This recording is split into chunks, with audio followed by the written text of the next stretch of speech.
Viewers, आज के video में हम देखेंगे कक्षा 9वीं हिंदी विषय का अर्धवार्षिक परीक्षा का पेपर और ये एक मॉडल पेपर। इसमें से अधिकतर प्रश्न आपके एग्जाम में आने वाले हैं। तो प्रश्न नंबर पहला है, सही विकल्प चुनकर लिखिए। इसमें पहला है कबीरदास की भाषा है। तो कबीरदास की भाषा कौन सी थी? साहित्यिक अवधि, ब्रजभाषा, राजस्थानी, सदुक्कड़ी।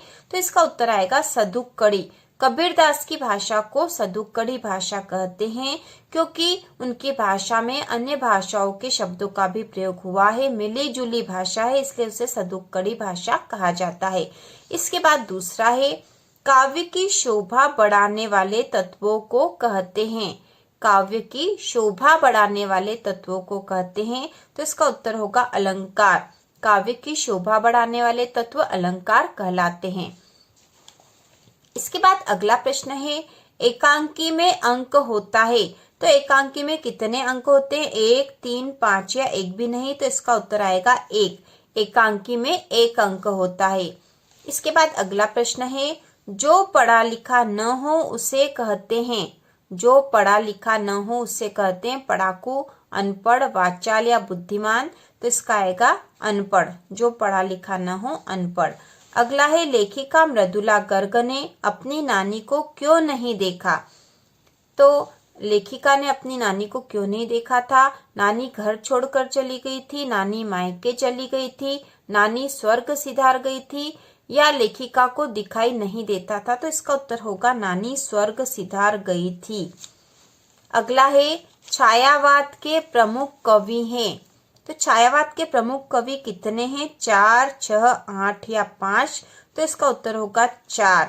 छायावाद के 4 प्रमुख कवि हैं जयशंकर प्रसाद, सुमित्रा नंदन पंत, निराला और महादेवी वर्मा। इसके बाद अगला प्रश्न है, रिक्त स्थान में सही विकल्प चुनकर लिखिए। इसमें पहला है, को हिंदी साहित्य का स्वर्णयुग माना गया है। तो हिंदी साहित्य का स्वर्णयुग किसे माना गया है? भक्ति काल, वीरगाथा काल या आधुनिक काल। तो इसमें आएगा भक्ति काल। ठीक है, यहाँ हम लिखेंगे भक्ति काल। भक्ति काल को हिंदी साहित्य का स्वर्णयुग माना गया है। दूसरा है, मात्रिक छंद में गणना की जाती है। वर्णों की, मात्राओं की या शब्दों की। तो इसका उत्तर आएगा मात्राओं की। मात्रिक छंद में मात्राओं की गणना की जाती है।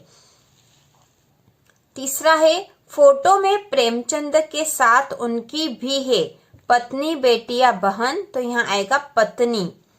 फोटो में प्रेमचंद के साथ उनकी पत्नी भी है।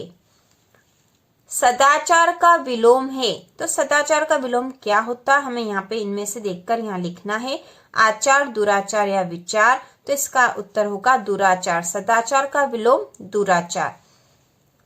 अगला है, मेरे नाना पक्के माने जाते थे। साहब, अंग्रेज या दोस्त। तो यहाँ आ जाएगा साहब। अगला है, रामचरितमानस है महाकाव्य, खंडकाव्य, आख्यानक। तो इसका उत्तर होगा महाकाव्य। रामचरितमानस महाकाव्य है और इसके रचयिता है तुलसीदास। अगला है, जटिल शब्द भांडे का अर्थ है। तो भांडे का अर्थ क्या है? बर्तन, झाड़ू या भगोना। तो यहाँ हो जाएगा उत्तर बर्तन। इसके बाद अगला जो प्रश्न नंबर तीसरा है, सही जोड़ियां बनाकर लिखिए। तो इसमें हमें सही जोड़ी बनानी है। तो इसमें है कबीर, खंड अ में है कबीर, पंचवटी, नाना साहब की पुत्री, भूमि, माटी वाली के लेखक और दोहा। खंड ब में है मात्रिक छंद, विद्यासागर नोटियाल, धरा, मैना, खंड काव्य और संत कवि। तो कबीर जो है एक संत कवि है। पंचवटी खंड काव्य है। इसके बाद नाना साहब की पुत्री, मैना और माटी वाली के लेखक विद्यासागर नोटियाल और दोहा जो है एक मात्रिक छंद है। इसके बाद अगला प्रश्न नंबर 4 है, एक वाक्य में उत्तर लिखिए। इसमें पहला है, कवि रसखान किसके अनन्य भक्त थे। तो कवि रसखान किसके अनन्य भक्त थे? तो यहाँ उत्तर आएगा कृष्ण के। कृष्ण के अनन्य भक्त थे। अगला है, प्रबंध काव्य के कितने भेद होते हैं। तो प्रबंध काव्य के 3 भेद होते हैं, महाकाव्य, खंड काव्य और आख्यानक गीति। साहित्यिक पुरखे किसे कहा गया है? साहित्यिक पुरखे प्रेमचंद को कहा गया है और यह प्रेमचंद को कहा गया है और यह प्रश्न प्रेमचंद के फटे जूते पाठ से लिया गया है, जिसके लेखक है हरिशंकर परसाई। उपसर्ग शब्द में कहाँ जुड़ता है? तो उपसर्ग शब्द में आगे, या हम लिख सकते हैं पहले जुड़ता है। रचना के आधार पर वाक्य के कितने भेद है? तो रचना के आधार पर वाक्य के 3 भेद है। रचना के आधार पर वाक्य के 3 भेद है। किसी विशेष स्थल की यात्रा का सजीव वर्णन किस विधा में किया जाता है? किसी विशेष स्थल की यात्रा का सजीव वर्णन किस विधा में किया जाता है? तो यदि किसी स्थान की यात्रा का वर्णन किया जाता है तो वो होता है यात्रा वृत्तांत। यात्रा वृत्तांत। इसके बाद हम देखेंगे सत्य असत्य। अगला प्रश्न, राम भक्ति शाखा के प्रमुख कवि सूरदास है, तो यह कथन असत्य है, क्योंकि राम भक्ति शाखा के प्रमुख कवि तुलसीदास है और सूरदास कृष्ण भक्ति शाखा के प्रमुख कवि है। अगला है खंड काव्य में अनेक सर्ग होते हैं, तो यह भी असत्य है, क्योंकि खंड काव्य में अनेक सर्ग नहीं होते।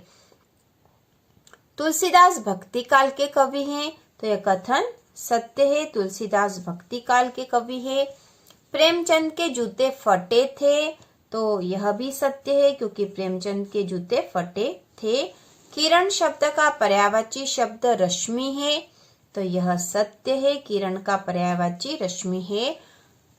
अगला है लेखिका मृदुला गर्ग की नानी झगड़ालू औरत थी, तो यह कथन असत्य, उनकी नानी झगड़ालू औरत नहीं थी। इसके बाद हम देखेंगे 2-2 नंबर के महत्वपूर्ण प्रश्न। मनुष्य ईश्वर को कहाँ कहाँ ढूंढता है, अथवा किस शासन की तुलना तम के प्रभाव से की गई है।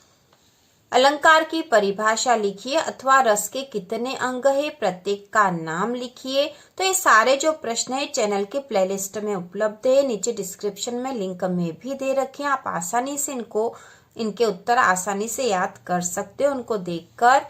इसके बाद है पंडित जगन्नाथ के अनुसार काव्य किसे कहते हैं, अथवा अनुप्रास अलंकार की परिभाषा उदाहरण सहित लिखिए।